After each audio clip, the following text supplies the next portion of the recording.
You'll find them in serums, moisturizers, eye creams, and even some cleansers nowadays. What are they? Do they actually work? Are they worth spending your money on?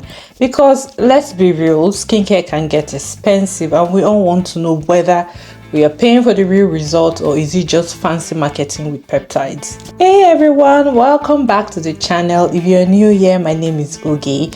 I'm really glad you stopped by because if you're someone who's into skincare and is a little nerdy about ingredients or just wants to know about if all of these trendy products are actually worth it, this is the right place to be. So let's get right into today's video. So what are peptides? Peptides are a short chain of amino acids, basically the building blocks of protein. Proteins are like a bigger molecule, and then proteins are made up of peptides. So many peptides would make up proteins, and then so many amino acids will make up peptides. So amino acid, peptides, protein. A group of amino acids will form peptides and a group of peptides will form proteins, in simple terms. In skincare, they help form proteins like collagen, elastin, and keratin. And these proteins are what helps to keep your skin firm, smooth, and resilient. So when we talk about peptides in skincare, we're talking about those little messengers that signal your skin to do something, maybe repair itself, maybe make more collagen, reduce inflammation, or improve hydration. Peptides are like text messages to your skin that your skin can send to itself, like, hey, collagen levels are dropping, it's time to step it up, or there's an inflammation over there, let's calm things down a little. Now, peptides are naturally found in the body, but as we age, our natural production starts to slow down. That's where topical peptides now come into play. The idea is by applying peptides directly to the skin, you can encourage it to behave like a younger, healthier skin. But does it work that way in real life? Stick to the end of the video to find out about it. In skincare, do peptides actually work? The short and simple answer is yes, but of course it comes with some caveats. Peptides are not all the same. There are hundreds of different types of peptides and they don't all do the same thing.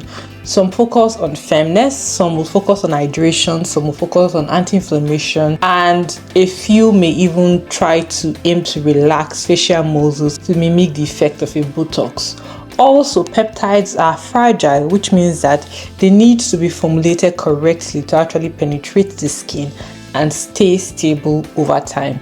So just having peptide listed on an ingredient label doesn't guarantee that it's going to work. Now, that being said, in the right formulas and if used consistently, it absolutely helps support healthier, smoother, and more resilient skin.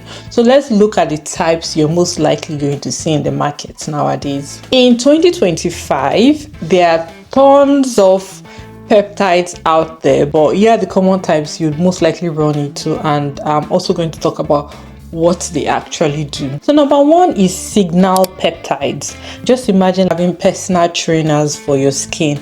They signal your skin to produce more collagen, more elastin, or other proteins. And an example of a signal peptide will be palmitoyl pentapeptide 4, which some brand will also call Matrixyl. We also have the palmitoyl tripeptide 1 or palmitoyl tetrapeptide 7. Please don't scatter your brain with all of this peptide, da. So pentapeptide means it contains 5 peptides. Tripeptide means it contains 3 peptides. Tetrapeptide means it contains 4 peptides. So that's a way to just make it simple. The overall benefit is that signal peptides can help to reduce the appearance of fine lines, improve firmness, and support the overall skin texture. And they can be found in a lot of anti-aging serums and creams. Of all the types of peptide I'm going to name today, signal peptides are probably one of the most researched group of peptides, and so far it has been performing well in a lot of studies. The second type of peptide you'll find in skincare products nowadays is called the carrier peptides. Now, these peptides help to deliver trace elements such as copper or manganese to your skin, and these are needed for regeneration and healing. An example of copper peptide would be the GHKCU. You'll see some product calling it GHKCU, and the benefit of a copper peptide, it would be to help in wound healing. It improves elasticity, it helps as an antioxidant support, and even hair regrowth in some cases. And you can find it in serums or products that are targeting mature or damaged skin. Copper peptides are like the OGs of peptide world. They've been in dermatology for a long time, and they've been used in wound care since the 70s. They're just becoming quite popular in skincare. And the third type of peptide is the enzyme inhibitor peptides.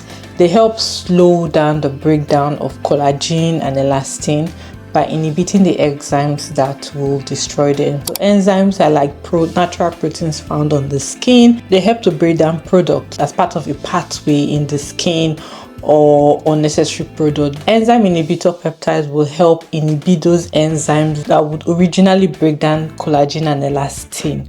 So by doing that, it helps reduce the breakdown of collagen and elastin, making it more available on the skin. An example of an enzyme inhibitor peptide would be the soy peptides, the rice peptide. And the benefit of the enzyme inhibitor peptide is that it would help preserve your skin's natural firmness and smoothness, and you can find them in natural or botanical based products. I would say they are not as dramatic in effect as others, but they do play a solid supporting role in skincare. And the fourth one is the neuroinhibitor peptide.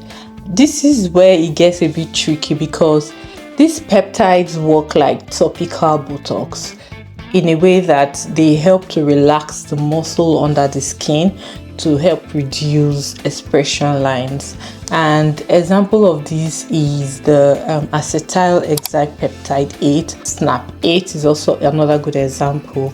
The benefit is that they can temporarily reduce fine lines, especially around the eyes and the foreheads, and you can find them in anti-aging serums targeting expression lines. Now, I would say that they are not as strong or as long lasting as actual Botox injection, but some people have claimed to have visible reduction in their fine lines with consistent use. So of all of these types of peptide I have mentioned, which one is worth trying in 2025 and which one is actually worth your time and money?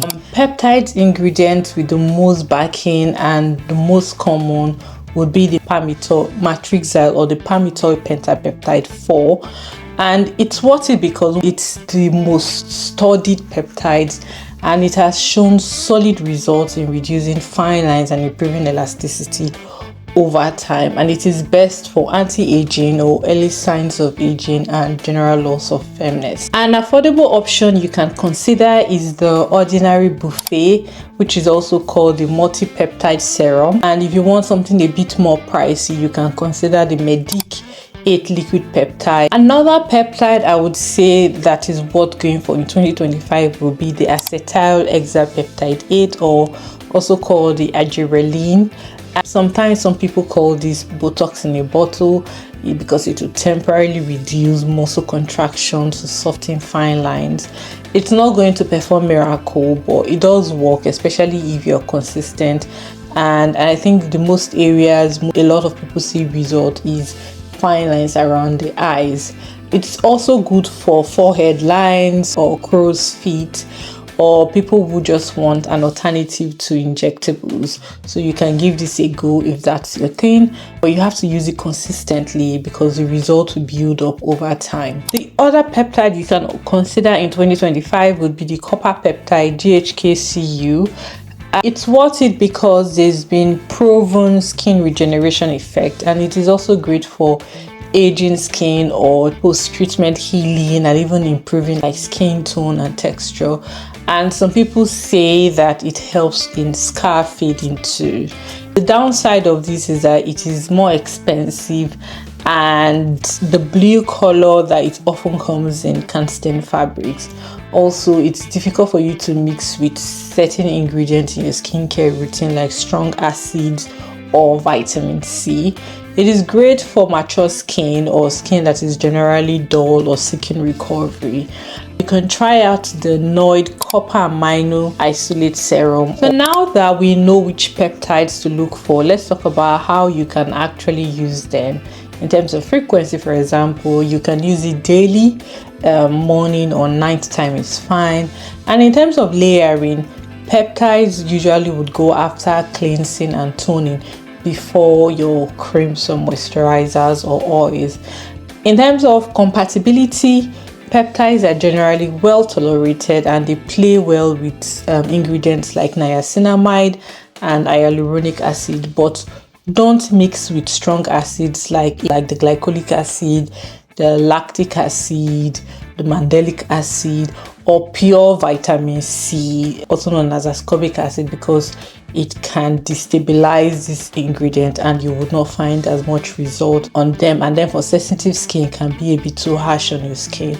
In terms of consistency, this is actually key because peptides don't work overnight, so think of them like a gym membership for your skin. Results will take time, so the effect you see will build with consistent use. So value for money, are they actually worth it? I would say yes, but of course with realistic expectations. If you're looking for preventative care, gentle skin support, or something that helps your skin itself, then I think peptides would be a smart and evidence-based choice.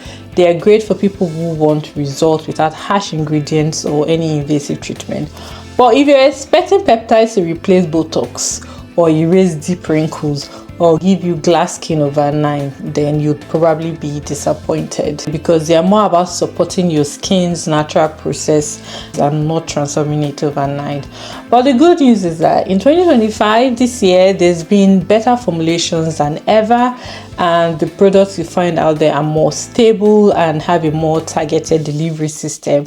And they're a lot more research-backed blends. So you're getting more value for your money than you would have a year ago or 5 years ago. If you're someone who wants to reduce or prevent signs of aging or has sensitive skin and can't tolerate maybe retinol or acids, or you're recovering from treatments like microneedling or lasers, or you just want a more science-backed skincare routine, then peptides are absolutely worth exploring. But just remember, stick with well-formulated products, be consistent, and don't expect instant miracle or instant improvement in your skin's condition. Finally, price doesn't always equal performance, and there are great peptide products at every budget. It's more about the formula than the brand name. Alright, that's it from me today. I hope this helped you understand peptides a little better and gave you some ideas about what might work in your routine. If you've used peptide before, please drop your favorite product in the comment section, and if you're new to them or have questions, let's chat down below. Thanks for hanging out with me today. Please don't forget to like, subscribe, and share. Turn on your notification bell as well, and stay tuned for more interesting content to come. And then I'll see you all in my next video. Bye.